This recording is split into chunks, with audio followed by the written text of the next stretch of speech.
Hi, and welcome to Modding Mental Health, a podcast about video games and, well, mental health. In this episode, we discuss Neverending Nightmares. Our conversation includes talk of depression, death, suicidal imagery, self-harm, and gore. Thank you for your time and discretion. Now that you know what is coming your way, relax, grab a cup of coffee, and join us, and please wake us up! Wake me up inside! I can't wake up! Save me! Call my name and save me from my heart!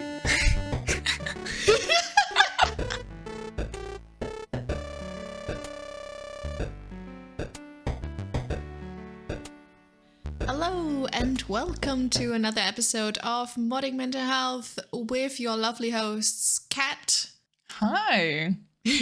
And me, Messenger. Hello. Welcome in, everyone. This is our 5th episode now? Heck yeah. Ooh. A whole hand. Yeah. Oh my god, you're right. Yeah. High five. Oh. Nice. Wow, nice. I can't believe you did that. Nice. Me neither. Do you remember when you were 5 years old and you were so excited that you could be like, I'm this old. One hand. No? Did you know? I got excited. I don't really remember that. Do you remember your birthday cakes, though? I feel like I remember a lot of my birthday cakes. Most of mine were the same. Really? Yeah, so we don't do cakes like you guys do. Mostly. Usually for birthdays, you wouldn't go to a shop and be like, order a cake with something on it. You would just home make it, or you would get the famous Benjamin Blümchen-Torte. Those of you who are German, you guys know. That thing is like you could buy it at a store, like at Aldi, I think. And then, I don't know if it exists anymore, but that one was legendary. But usually my mom would make like a, like a marble cake, we call it. Ooh, you know what I mean? Yeah. And then put like chocolate on top, and then usually with, what are they called? So not M&Ms, but basically M&Ms without anything in them. So we call them Smarties, but I know not the American you guys don't Smarties. Call them Smarties.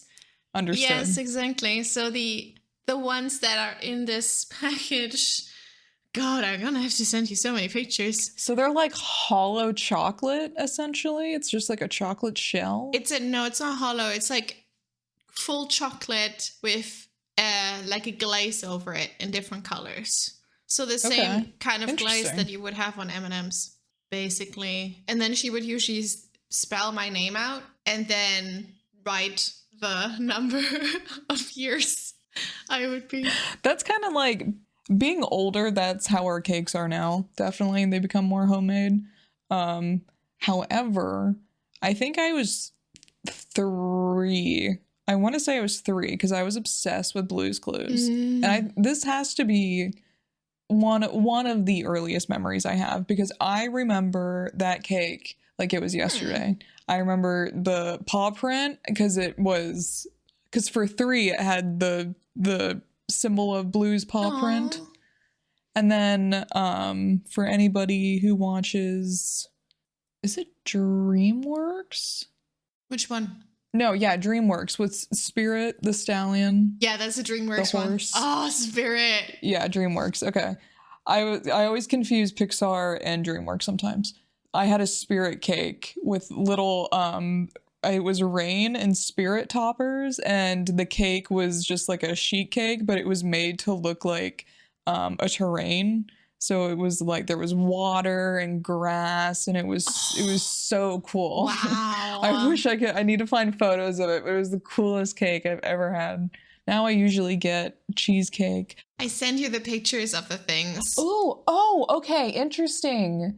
I've seen these Smarties before. They're like a Nestle from the Nestle company. So these are the mini ones I sent you, which they would sometimes have like a picture on the short side, and you could or they have part of a picture and you can stack them. And I'm pretty sure we used to swap them in school at some point. But the Benjamin Blümchenhütte, that one is like legendary. I don't know if we can. I'm gonna include the pictures. Yeah, that's him. That's Benjamin. And there's a whole song, multiple songs. Like there used to be books and audio plays mostly, and then there was a TV show. And then so Benjamin Blümchen, Bibi und Tina, and Bibi Blocksberg are like the ones every 90s kid grew up with. And this was a TV show originally? Also, no, it was books first, then an audio play. Audio plays okay. were really famous in Germany. They're still really, really thing. I actually have a cassette. Hold on. I actually have this here because I was looking for something. But yeah, this is Benjamin Blümchen. Oh my god, you literally have it. I know. Oh, what? You're blowing my mind. I kept my favorite one. I kept my favorite. What the fuck? My favorite one out of all of them. It's Benjamin Blümchen und der weiße Elefant. Yeah, I understood that. It's episode 82. Yeah, it's like Benjamin Blümchen and the white elephant. Look, there's some German culture for you. So something to know. We're crazy for audio plays. Not audio books, audio plays specific. Almost sounds like a Neverending Nightmare to me. Hey, let's go. Come on, that segue was great. That segue brought me places, you know. Specifically to the game that you suggested that we play, and you also said you hadn't played it but you knew about it, right? Yes. Correct. Full disclosure, I got spooked by the game. So I wanted to play it yesterday and today. And then yesterday I only started a little bit.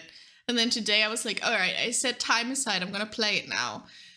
And for some reason, maybe I wasn't in the right headspace, but I was like, oh, I don't like this at all. Please get me out of here. And then I watched a Markiplier Let's Play, and that was a lot easier to handle.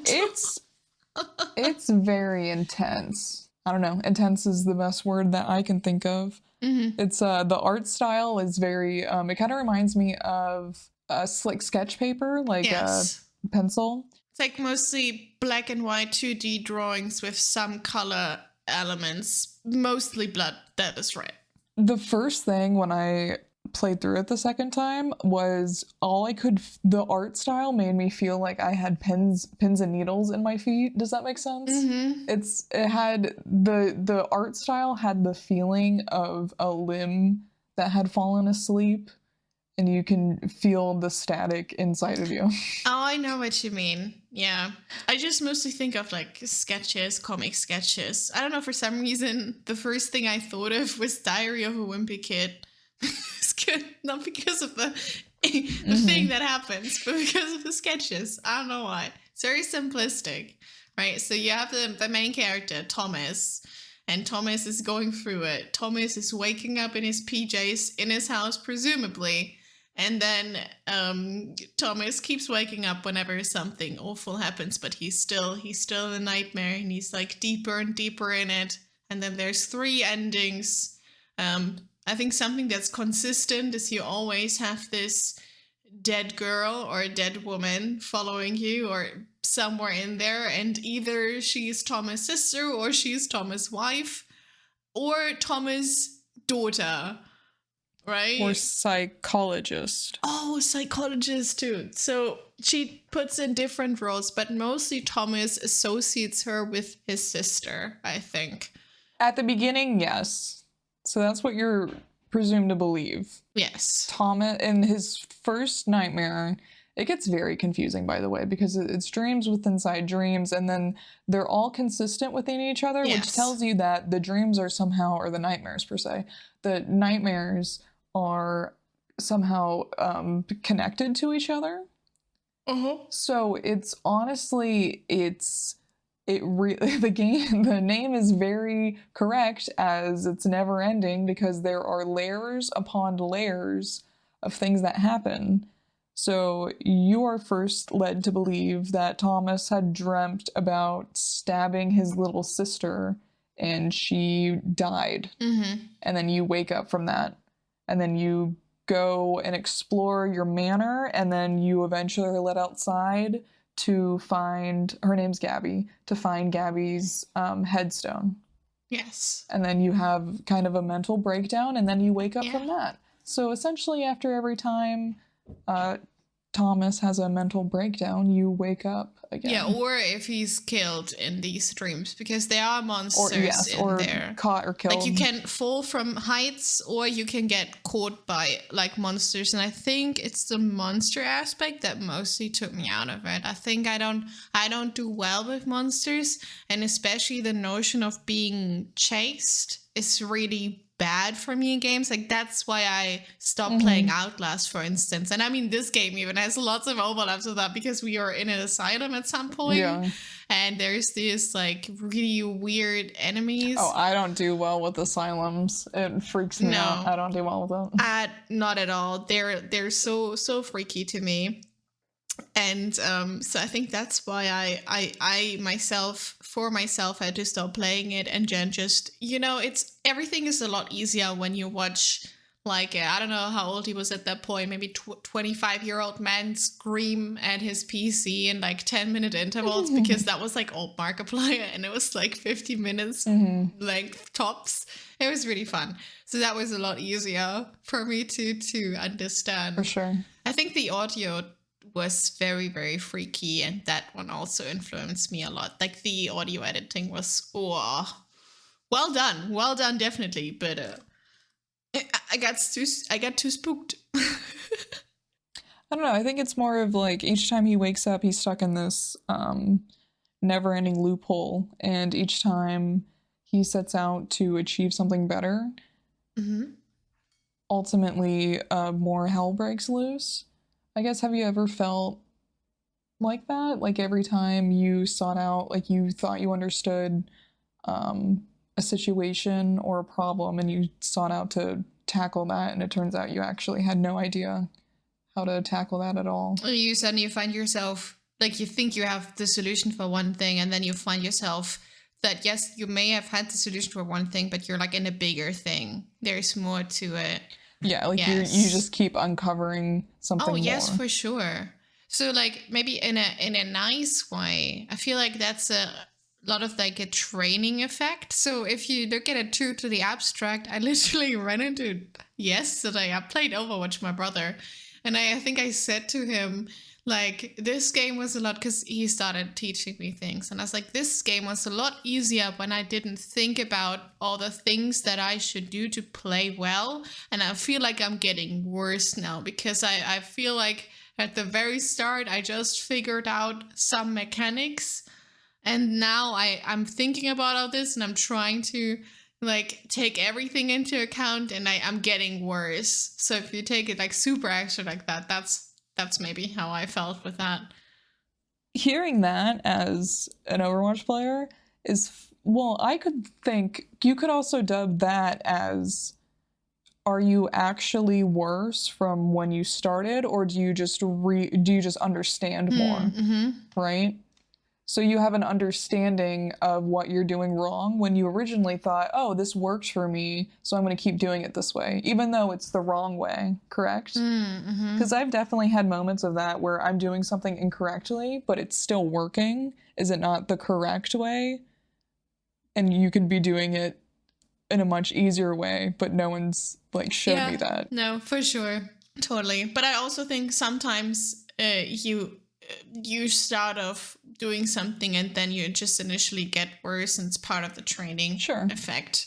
Like, definitely there's also some wrong notion, like you just you perceive yourself as getting worse, but you're not necessarily worse than before, or you might even be better. You're just more aware of it. Yeah, for sure. But then also, like, in other ways, so I've I've dreamed in loops exactly like that, where I felt myself going through a possible situation in the dream, and maybe I didn't like the outcome of it or something, or I don't know, something happened, and I would be sent back to an initial point, and then I would play out a different version. So definitely I have done that unconsciously or subconsciously in my dreams, and I've also done that consciously because I'm a massive overthinker.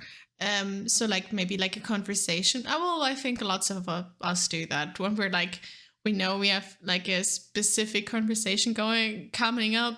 You're like in the shower and you're practicing things that you're gonna say, and then you're talking to yourself. Yes, exactly. And how you're gonna introduce yourself, how you're gonna do this, and then it's that. something you mess up something, and you just gotta go back and just gotta start over again. Or even daydreaming, you dream about a scenario, and then at some point you're like, I don't like this anymore, and you have to go all the way back and like hit the reset button and think about it, the scenario a little bit differently. And yeah. I would just say that is like similar. The dreaming one is definitely really weird, and I hate dream loops for sure. And usually they're nightmares too. I don't think I've ever had a dream loop before. Have you had the thing where you've had a similar dream or the same dream before? Oh, definitely. I feel like I have repeating dreams all the time. And they repeat the exact same, or do they change like a little bit? I'm sure they change a little bit, but from memory, they seem exactly the same. Because I usually don't have the exact same thing happen, but I have this loop thing. So I go into it with different knowledge, but then something different happens, and I have to adapt to it. Oh, interesting. It sucks. I wouldn't recommend it. You wake up like exhausted. So, do you have control in your dreams? Sometimes. My mom taught me a little bit about like how to take control in dreams, because I used to have really bad nightmares as a child, especially like those kind of about fires. There was always something with a fire, and I had to save my family. And so my mom taught me like this visualization of, I have a broom on my hand and I can like brush the nightmares away. And then I can like clean it, and then I can make it so that I like it. So sometimes my brain remembers that, oh my God, actually those are my thoughts. I can do this, and then I can control a little bit, but oftentimes not so much. Can you control your dreams? I cannot control my dreams, but since I've started dating Wyatt, all of my dreams have almost consistently been him leaving me or telling me I'm not good enough, or he won't defend my honor or something. You know, it's always been something like a scenario like that. It could either be the same dream of him and I are just in our apartment and we have an argument, or it's a reoccurring, but it's usually a different like scenario. It's reoccurring in the sense that we're out, like we'll go to a bar downtown or something, which is very out of character for us, but dream us are downtown at a bar and say some guy totally hits on me or touches me inappropriately, and then Wyatt's just kind of like shrugs, you're asking for it, like, which he would never do, but in my dream he does that, and I'm like, bro, come on. So no, I don't control my dreams, but I have not invasive, but intrusive.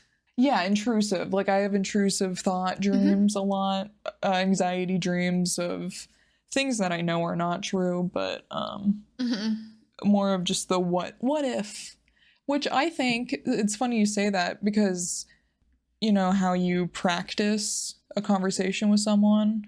It's almost like I'm practicing my own heartbreak in a way. So then when it happens, I'll just be like, okay, I've already gone through the emotions of this. This is just something else. So I think I'm subconsciously having those intrusive thoughts to mentally prepare myself for if he were to do that, which he won't. But no, I think that's super relatable.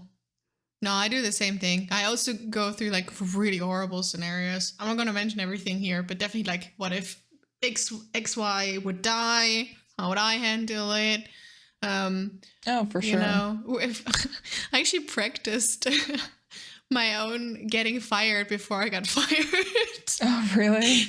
Because I already knew something was like this was gonna happen. So I'm gonna go into detail and stuff, but like I had a feeling. I usually have my I can really rely on my gut to tell me things. It's because I always assume the worst possible scenario. Mm-hmm. Maybe that's why I think I have a good gut feeling, because then ever so often I'm like, I knew it. Probably like 90% of the time. We'll see. It won't happen. But then that 10%, I'm like, I knew this. But I definitely practiced that so that in the moment I actually made it through it okay, because I practiced it so many times. I'm like, I know it's coming. I don't see that being necessarily a bad thing. No.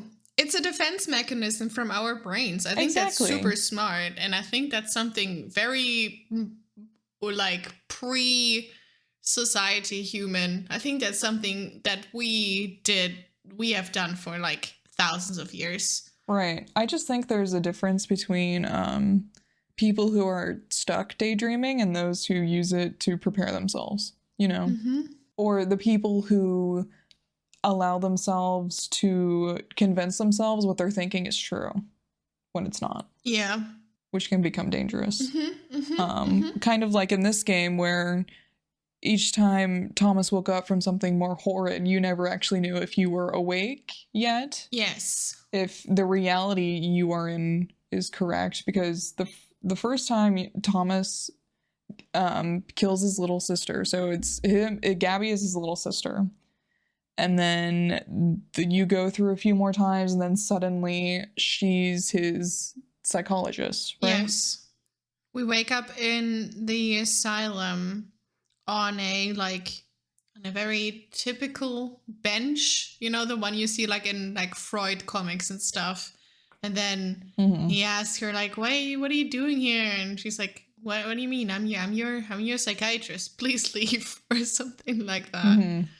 And then you go further into the rabbit hole, and then suddenly Gabby's his wife. Mm-hmm. He wakes up, and then she's next to him in bed.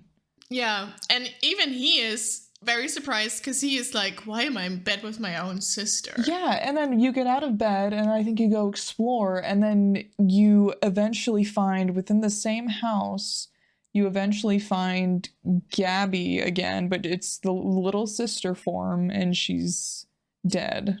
Maybe, but I'm also conflating lots of different timelines together, and I think that's exactly right. There's so many timelines together, and I think that's completely normal. I'm pretty sure that's how in the way it happens, and maybe that's even wanted, and you just conflate everything a bit together. I think so, because you really start to question everything you ever knew, which can be dangerous if you allow yourself to get caught up in your own head. But I mean, this is a completely different scenario, but yes, there's things that happen over and over again. We see Gabby in different kinds of death states. So we see her hung herself, we see her just dead, falling to the floor in like a splat as like a jump scare. That one was very creepy. And then just with the knife in her, I think. There was the one that got me was I think she died giving birth or something. Oh my god, I repressed that one.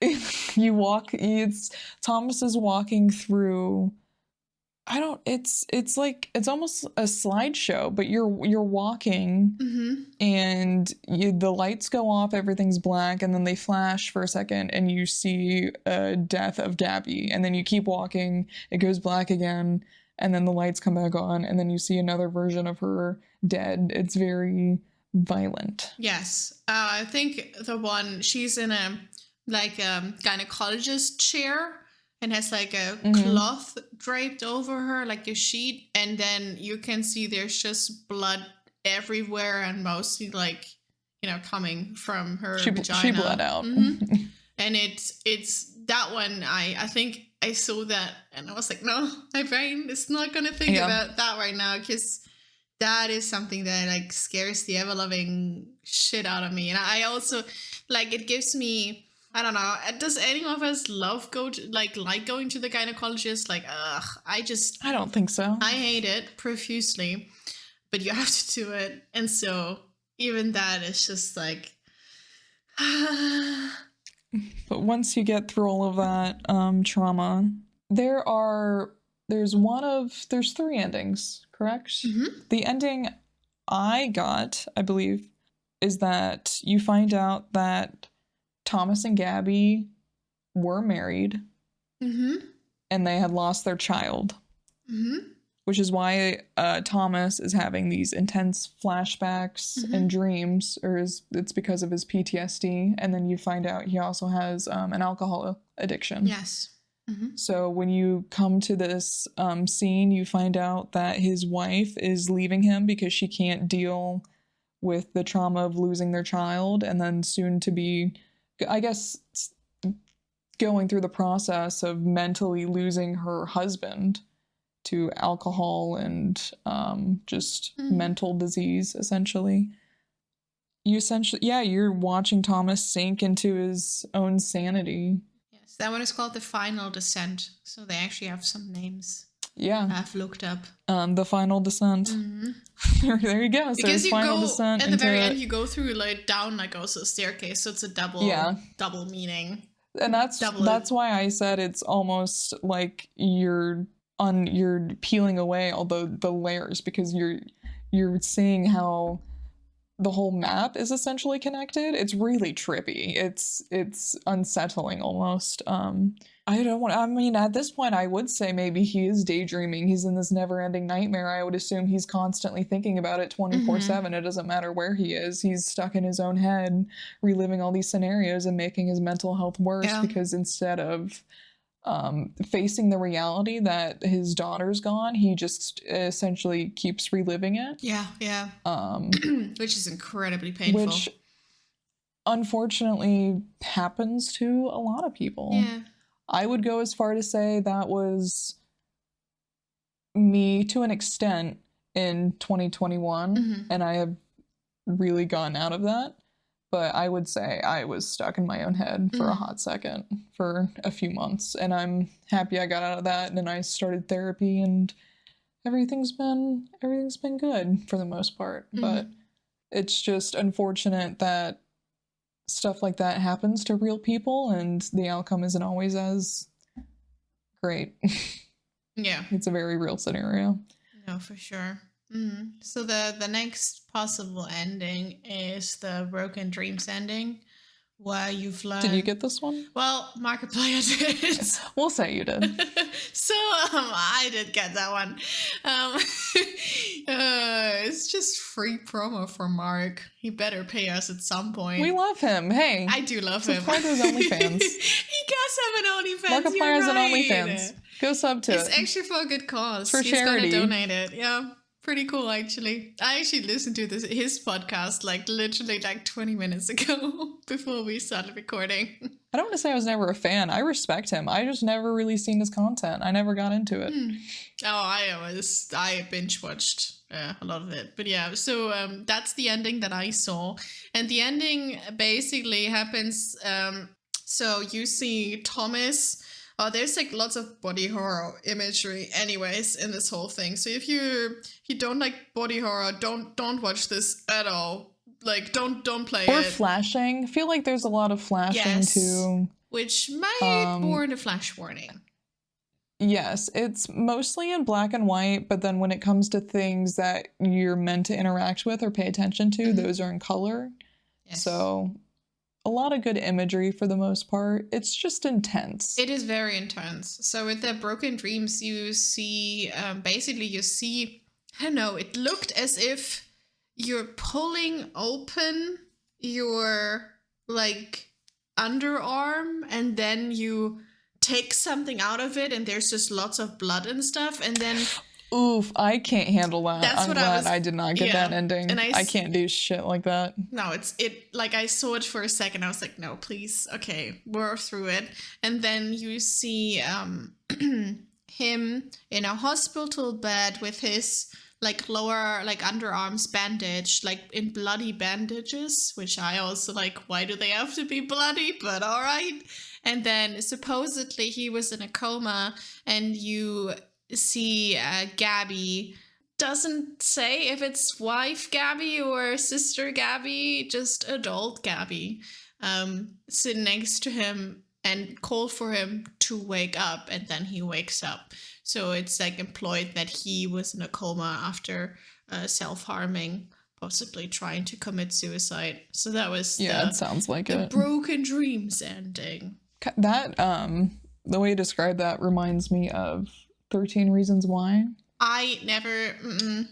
So I read the book, but I never watched it. Oh, interesting. I am a part of that lucky I'm part of that unlucky 1% that watched the original Hannah bathroom scene where that exactly happens.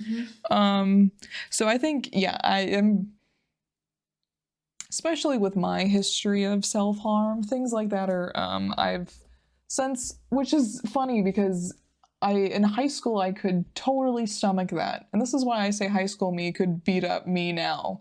Because me going through therapy and uprooting all of these different things that I'm coming to terms with that I've essentially buried deep within me, there are some things I cannot watch or hear about without absolutely losing my shit. Yeah, no, I relate very much to that. Well then, and then knowing that in any other situation, it wouldn't be affecting me the way it is. Like having that logic to also know I'm having a triggered reaction to something, then makes me feel guilty for having that reaction because a part of me feels like I should know better, like I'm mentally better than that, which is such a toxic mindset to have. I need to get over that and just allow myself to heal instead of try to act tougher than I am. Yeah.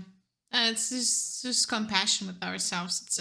That's a tough one, but it's like, I guess like learned behavior. No, I totally relate to that. Maybe not. I always say when I was in 4th grade, I binge watched Happy Tree Friends.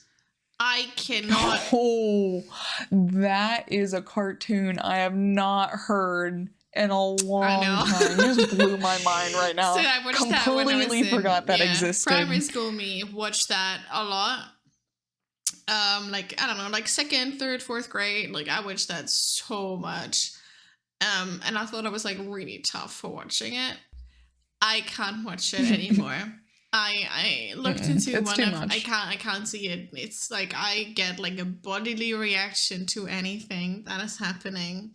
And I guess I was just a lot better at like distancing myself from what was happening when I was younger. Yeah. And now I'm like, ooh, but that's also why like movies like Coraline, they get creepier and creepier for me every year.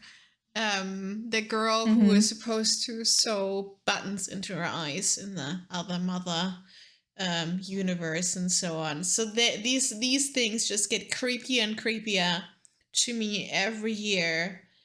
And I think that's maybe, like you described, that has something to do with like actually looking into your feelings and so on. Yeah. And then you suddenly don't have that barrier there anymore. It just, affects you for what it is. Yeah, definitely. And then the last ending is the Wayward Dreamer ending. Did you read about that one? So I watched it. It's very interesting. So basically, Thomas is just a kid. And then he just goes into his sister's room and sees his sister is just sleeping there. And he gives her a little peck on the cheek and then he walks off again. He was just a kid who was worried about his sister and had horrible nightmares. So exactly what you would assume going into it, right? If it's a nightmare, right? You think like, it's going to be fine, I guess. And then child's... Sure. Imaginations are crazy. It does look a bit like a lot of the things that you encounter, not necessarily maybe the very heavy subject of, for instance, Gabby dying in childbirth or something like that, but like the monsters, they are very simple. Yeah. The monsters are very simple and they have very simple like dynamics. Like one of them you just dodge by hiding in cupboards all the time. Like that's all you have. There's always cupboards there. Oh yeah, and the other one is just you just gotta avoid them and you gotta be very quiet. And I think that's something that's like very, I don't know, it just makes sense that a child would dream that up. I definitely remember having like dreams as a child that especially if I was having nightmares, I remember I would pick somewhere to hide and then I would just spend the rest of my nightmare in the hidey hole. Like nothing would ever happen to me, but I would spend what felt like hours to me in like a box or underneath covers or something, just something random. But I also remember having sleep paralysis when I was little. Oh, and there was a scene in Neverending Nightmares that kind of reminded me of that. I think you wake up and your closet doors are suddenly open and you just see a shadow in the closet. And that's all it is, I think. And then you go somewhere and then it disappears. Yeah, it's in one scene. Yeah, it's weird. Yeah, and I hated it. Yeah, me too. I remember being little and I only recently found out too that that's what sleep paralysis is, because I would always talk about this sensation when I was little, that I would have like this nightmare where I couldn't move and things were crawling up on me, or it felt like I got super, super small in my bed and it felt like my bed was miles long. Like I couldn't ever reach the edge of the bed for some reason. Like I was just sinking in a void in the middle of the bed. You just unlocked a memory in me. I've had that. I haven't had that in a very, very long time, but I remember that being one of the scariest feelings of like my bed was too big. Like my bed was eating me almost. Yeah. I only had this when I had fever dreams as a kid. Like I had lots of fevers when I was a child. And they always went, like, they never went really high, but I started hallucinating at a pretty low temperature already. Apparently the fevers just hit different for me. They get you. I remember you're in this state where you just phase in and out of consciousness, and then you open your eyes and then the walls stretch. My mom's head is just getting bigger. Yeah. And then the worst thing was, and I still have issues with that, like sensory stuff. I needed everything to be non-crinkly. Like I needed my pillowcase, there couldn't be a single bump in that. I had to stretch it over the pillow perfectly so I couldn't feel a bump. I had to, the same with like my mattress and the sheet on that, and with my blanket. And then also the worst thing is, like in Germany, I don't know if you have that too, but we have wallpaper, like just normal white wallpaper, but it's bumpy. I don't know, someone just came up with a thing that was super fashionable. There's like wood stuff in it that makes the bumps. Like it's Raufasertapete in Germany, and you had that shit everywhere. Oh, like, because it was the thing to not have like walls that were just, you know, blank. You had to have fucking Raufasertapete on them. Kind of like popcorn ceiling. Is that popular there at all? Used to be too, but luckily not anymore. But yeah, something like that. But then it was just because, you know, like there's just paper, you know, there's just made of paper, and there was like 2 layers of paper, and then on one of them there were like little wood speckles on there, so you had these bumps in it. And that messed me up so much, especially when I was like really out of it, like feeling that, and I absolutely cringed from it. And I remember this so vividly. I'm a big texture person too. Gross. So yeah, I guess how did we get here? Sleep paralysis, right? Oh, did we mention the different settings at all yet? So we had the mansion at the very start, where you just go through hallway, through hallway, through hallway. And then would you say, so you have his manor is one place, right? The mansion. And then you have a cellar also, which is interesting. And then this is a sidetrack moment, but I thought it was interesting to note that within the first playthrough, like when you first play, when you go into the cellar or the basement, there's a meat grinder there that's already been grinded up, and you see like blood and like meat on the table essentially. And then later on in the story, you find out Thomas was thinking of ways to wake himself up, and he goes into the basement and grinds up his hand, his hand. And I just thought it was interesting to think like, oh, we already saw that. We already saw his hand grinded up on the table. Hadn't come back around yet. So you have that. And then the asylum is another location. The graveyard is a location. Am I missing one? The manor kind of encapsulates all of it, which has his bedroom and you come back to the manor a lot. Everything else. For sure. Yeah. And then there's like things that happen over and over again. So you have one thing is that the game utilizes a lot is just walking down hallways and you expecting something to happen.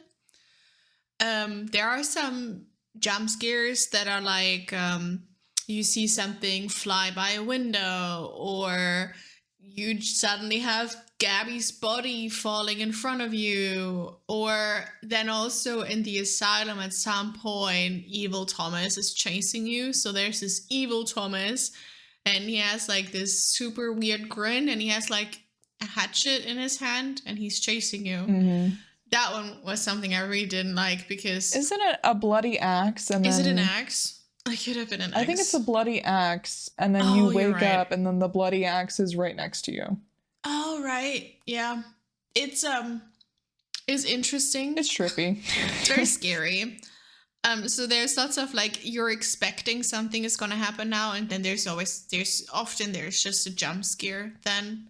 You also don't, like, I personally didn't know what to trust anymore as truth. I started to think that Thomas was just crazy. Like, I didn't trust the main character anymore, essentially. I couldn't wrap my head around what was supposed to be happening until one of the endings happened. I honestly really liked the ending I got with Thomas being actually the father. I think that's brilliant. I think I want to believe that he's Yours just is probably the worst. Yeah.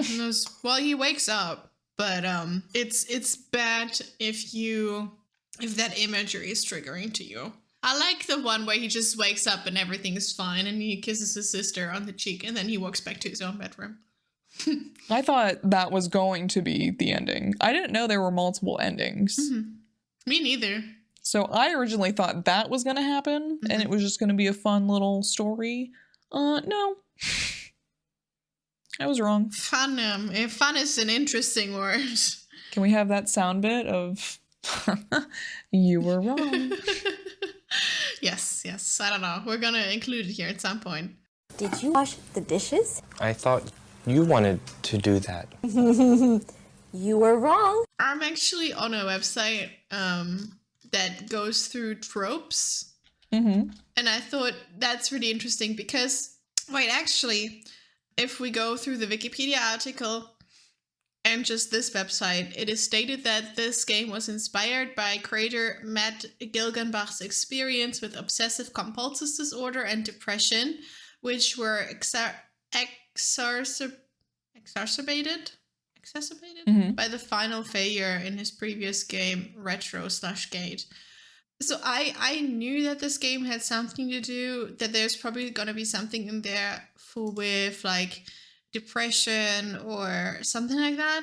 I couldn't really find for me what was the depressive thing in it. I don't know, I don't know. I guess I have different associations. Sure. With it. I think it's because there were just too many jump scares. I think that just took me out of it, to be honest. No, totally. I agree. Like, you can't see his, like, perspective of it, I guess. No, not necessarily. What I mostly see in it is this anxiety spiral. Which I know is a very, like, close related to depression anyways. Because I have it too. But I think for depression, I was looking for different imageries. I can't necessarily describe to you exactly what kind of imagery I was looking for. But I think the major reason why I couldn't get more into the aspect, I kind of looked behind the imagery and get more into the mental health aspect, except for like the things that are shown, is because the game was so scary to me. I just couldn't get past like the monsters, the jump scares, and so on. I think if it didn't have like any monsters at all, just you walking through the hallways and experiencing different things, just seeing the bloody imagery and stuff, if it didn't have anything of the monsters, nothing of the chase scenes whatsoever, I think then I could play it and like actually like experience it for more of the mental health aspect. Mm-hmm. Yes. So for me, I understand what you mean. I view it a little differently because I thought it was somewhat accurate to how I view not so much depression, but maybe more anxiety. I got the imagery definitely feels how I imagine my anxiety looks like, just very sketched all over the place, shaky almost. Yeah. But what was interesting to me is that with Neverending Nightmares is how you're constantly waking up in a bed and just kind of piecing things together. My dissociation can be so bad where sometimes I don't even realize I had an episode until I'm waking up in bed. So I think that's a little interesting because when I come to, I immediately go to my phone notes to see if I left a timestamp. And then I can see then how long I've been out, because usually when I feel an episode or dissociation moment coming on, I'll take a note in my phone of the time, the date, and what I'm feeling like, and essentially what I'm doing. So then when I come to again, I know what I was in the process of doing or had been doing. So seeing that visually play out, to an extent, of course, was interesting because it felt like my life in a way of constantly going through the loop of just, okay, well, that happened, so now we have to figure out what was I doing there, and then did I actually do that, or did I just dream that in like a subconscious state? So yeah, I thought it was just an interesting visualization for me to be able to see that. I think I can see that more. Yeah, I just didn't get the depression aspect, I think. And then I see what you mean because you're so anxious about the monsters getting you. You don't have time to be sad about something else. You know what I mean? My brain is in fight or flight mode. Exactly. I was just go about to into say automatic version, and that version can power through and doesn't, like, my brain is, that part of my brain is just switched off for that moment because my brain is in survival mode. Yeah. Yeah. I think that's a good. I think, speaking of which, I found some of the scenes and some of the imagery that I saw unnecessarily gory and violent. I don't know. Maybe I totally get what the game wants to do, and I see how it like plays well together. I just think some of the things I'm like... There were some things that were unnecessary. Yeah, you didn't have to show it like that. Yeah, it was unnecessary for the storytelling. Like, it could have done without it. Especially when he's walking and the lights are turning on and off and you see a different death for Gabby. Yeah. And some of them just almost didn't... They don't make sense. Make sense? They don't make sense. Yeah. Yes, I think that's what I mean. They are not connected to the story. They're just there for this like creepy, to make me more shocked, weirded out. Yes. Yeah, it's shock. Yeah, literally, it's shock value for shock value's sake. Yeah, but there's an actual word for that when you're like baiting people. Tweet it at us. Write us an email. But anyway, yeah, there's so much unnecessary shock value for the player that it doesn't move the story along. It just makes you feel more uncomfortable. Yeah, I think especially with a lot of gory stuff in there. There is one more thing that I was like, what an image right now. But when he crawls back into the womb. Oh yeah. That is in your ending. And then don't you wake up? You wake up again. Yeah, and then do you wake up then in the cutscene at the very end? Yeah. I feel like it was really much towards the end.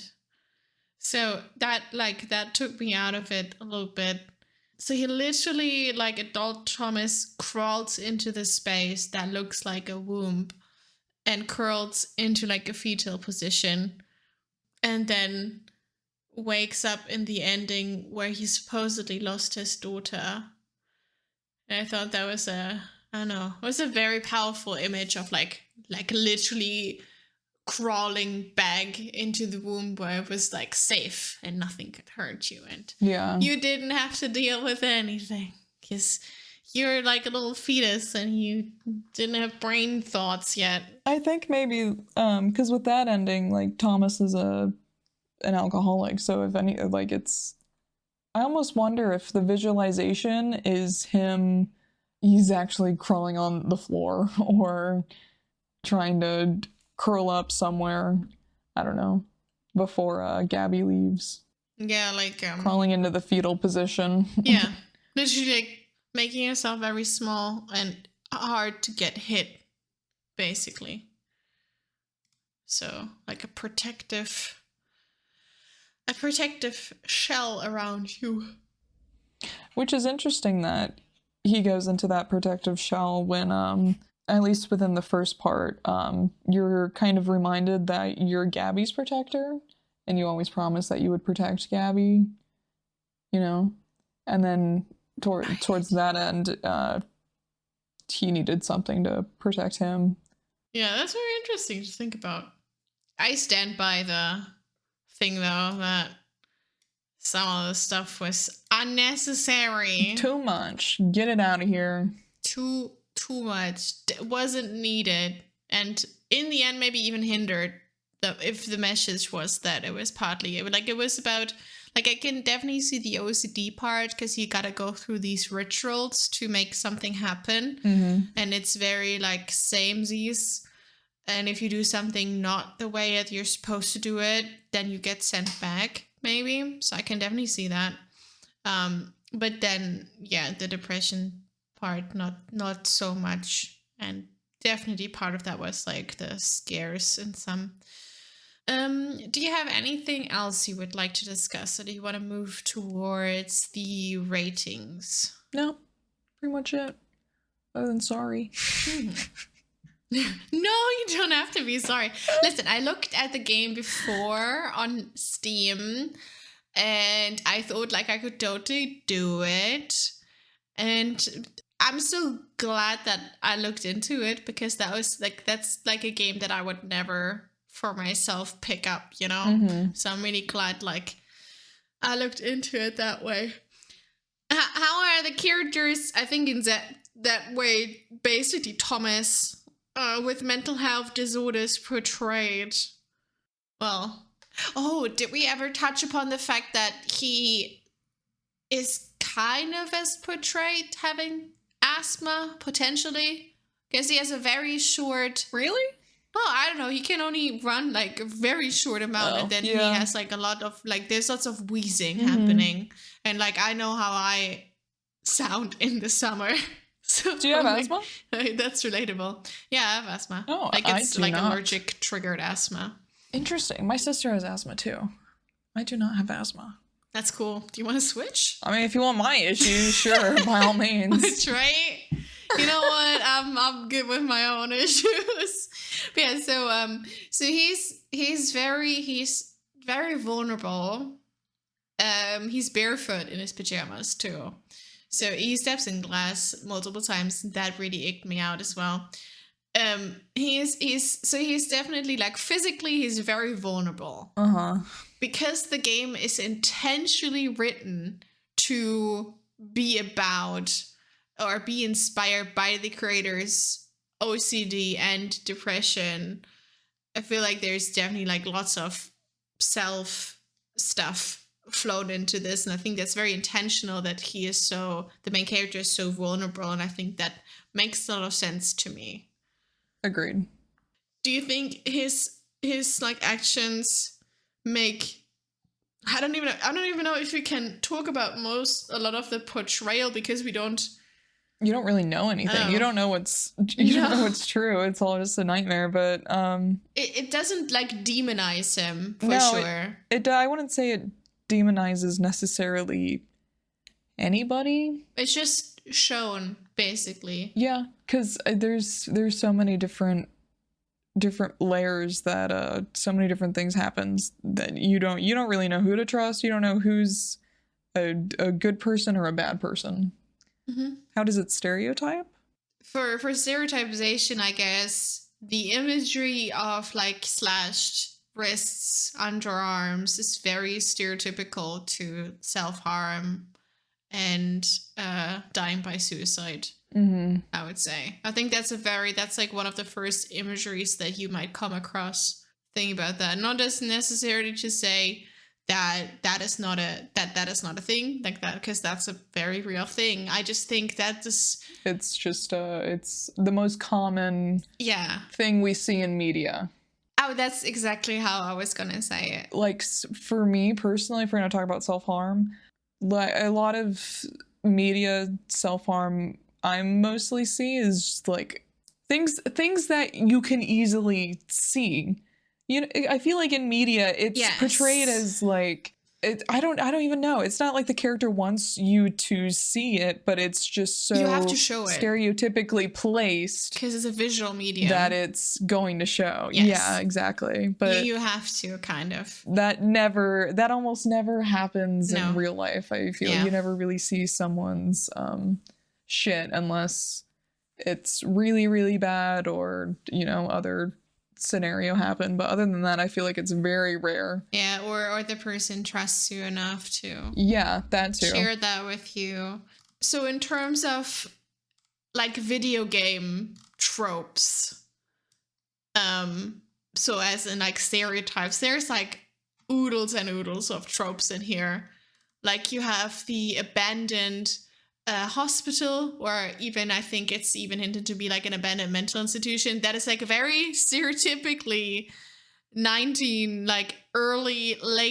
1800s and early 1900s. I even looked up like when hydrotherapy was used in mental institutions, and that was literally like around 1910. And you could see that there were gas lamps on the walls because they had the little pipes connecting them, little tubing.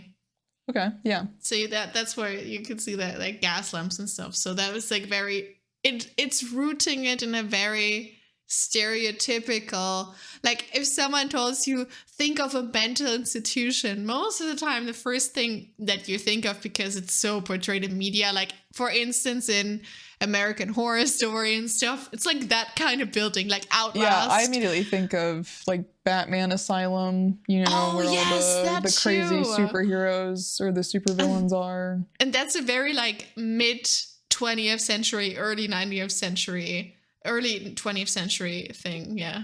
Run down, rusty, everything's broken glass. Yeah, and then you have like dirty, outdated things lying around, like arsenic pills and shit. Or straight jackets too. Like all the asylum people were in straight jackets. That freaks me out. I can't be detained. That is used very. Of course, they will show that kind of asylum because that is what we associate with the nightmares of a mental institution.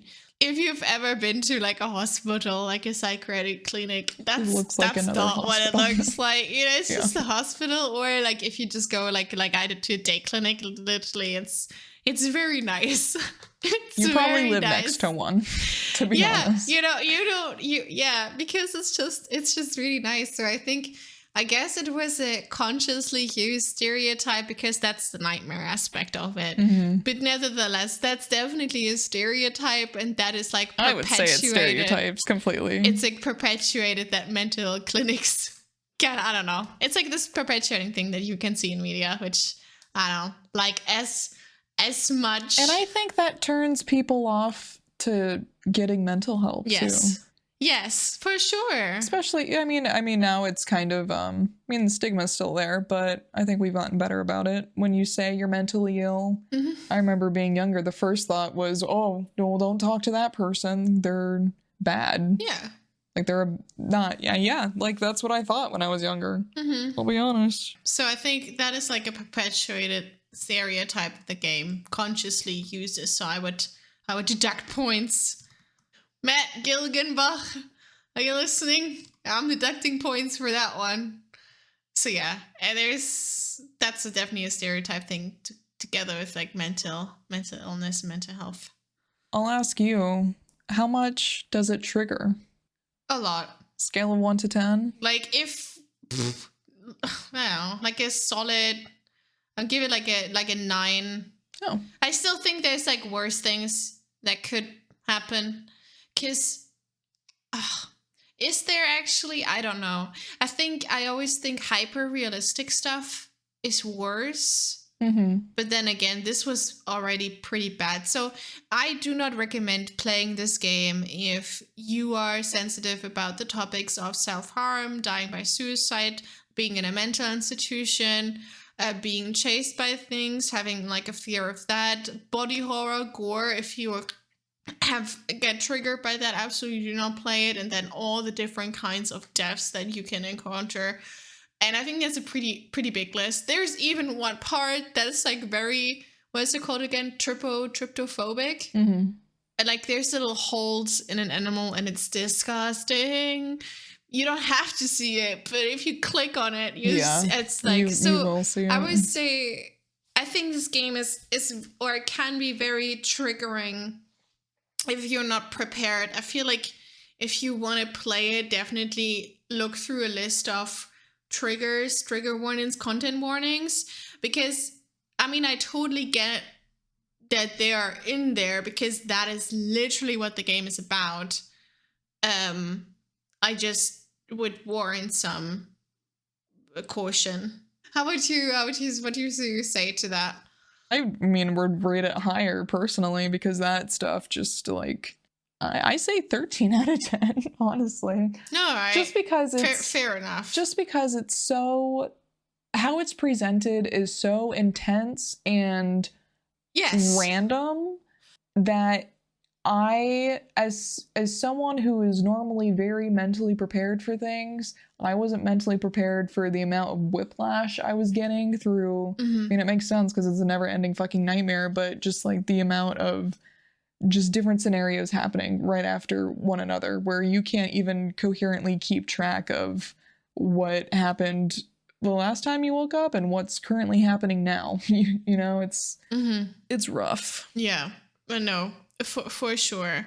I think we already touched upon the topic of plot device or plot on its own, where we have criticized certain themes as just being a not necessarily plot device, but a scare device and not being used as part of the story.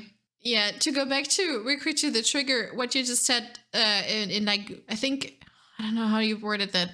Oh God, I'm really bad at like remembering things that you literally said 5 minutes ago. Oh, me too. I think what I didn't like, you could have shown these images, maybe the way that Thomas was portrayed this entire time, because you were like, had like a third person view on him.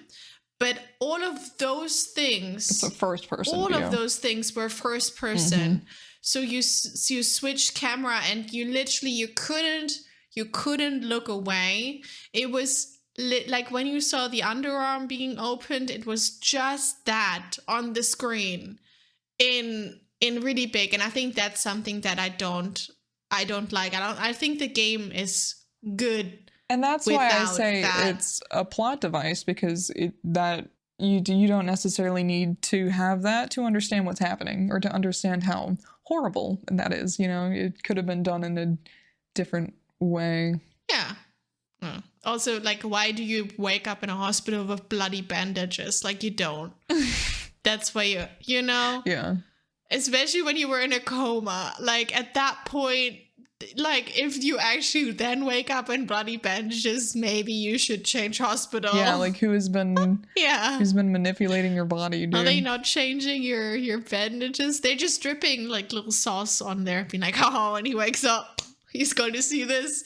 Because you didn't need to if you had just seen the bandages on his arms, even you didn't even like, it was like both over the blanket. You didn't even need to show it that directly. Yeah. Like, I think it was clear. I agree. But I don't know if it's just because we are very aware of all this. Yeah, I can't tell if am I sensitive or I felt it was very over the top. Do I just know so much about the topic because I'm like personally involved in like different things, and is that why this feels like a slap to me, like a slap to the face? I'm like, hey, did you see it has something to do with self-harm and slashing your wrists open? Have you seen it? Here's another imagery of this. And it's like, this then feels so over the top that it just takes me out. I'm like, yeah, I get it. Okay. Can you please be a little more subtle? But then again, I'm like, does someone who has no idea about any of this, do they need that to actually understand? That's what I was about to say, because I don't want to assume the creators' issues, but I've noticed a theme of when there's an over display of, let's say, like self-harm, it's usually portrayed in such, I don't want to say outlandish, but just such a more dramatic way than I suppose it actually is, that it makes me question if that was something they actually dealt with or if they're adding it into the story because it's just something else that works with the story. Or they got notes from their editor being like, That what is too. even going on here? Yeah. I don't understand this at all. You gotta make it more clear. Matt, make it more clear. And Matt's like, okay, I guess I gotta make it more clear to the people. So I don't know. Matt, you tell us, please. Get in touch with us. Write us at moddingmentalhealth@gmail.com. And let us know. Matt Gilgenbach, sorry. Overall recommendation for this lovely Neverending Nightmare? I don't. You don't recommend? So, okay. If you're looking for something like that, because I totally understand, like, being put in a state of, like, terror in a video game, because you have this, like, you can deal with maybe something scary in a video game aspect, so, like, the real world is a little bit less scary. So I totally understand, like, the intrigue of horror and so on. I think if you want to be put into that, and if you need to specifically have, like, I don't know, scenes of gore in it and stuff, then I would say absolutely go for it. For me, I think overall the endings felt a bit lackluster to what was shown before. I was like, okay, cool, so that's it then. Great. I don't know. I was just taking out of it a little bit. So out of 10 meat grinders, how many meat grinders will you give Neverending Nightmares? I'm going to be harsh German. I'm going to give it a 2. I don't recommend the game. I didn't like it. I couldn't get through it. Out of 10 creepy baby head monsters. Nice. How many baby head monsters would you give this game? So surprisingly, my rating's higher than yours. 5 baby heads out of 10. Didn't necessarily enjoy it, so be warned going into it. But if you enjoy psychological horror games, this is definitely one to pick up, I think. I definitely like the psychological horror. I did like that part of it. Yeah. I like that part of it. If you just take everything else out. Yeah, that's I'm what cool with the I'm game. looking through rose-colored glasses. Because, okay, I don't find it surprising at all that you give it a higher rating, because I give it a very low rating. So Steam has voted Neverending Nightmares a 7 out of 10. That's what I'm currently seeing. I think it says mostly positive. 77% of the 1,723 user reviews for this game are positive. So if you look at that and you're like, oh, maybe not, then don't. But if you look at that and you're like, oh, maybe I want to experience that for myself, because I find the aspect of just being chased through like a hallway very intriguing, which like I said, I totally understand. It creates a very certain atmosphere. Then go for it. But messenger rating stays with 2 out of 10, and You just gotta live with it, okay? It's not a messenger game. Don't worry about it. There's other games that you do probably that were really cool, but not this time. not this one. No. Well, at least not for me. Probably for other people. I keep saying that as if I should just stick with my 2 out of 10. I stick by it.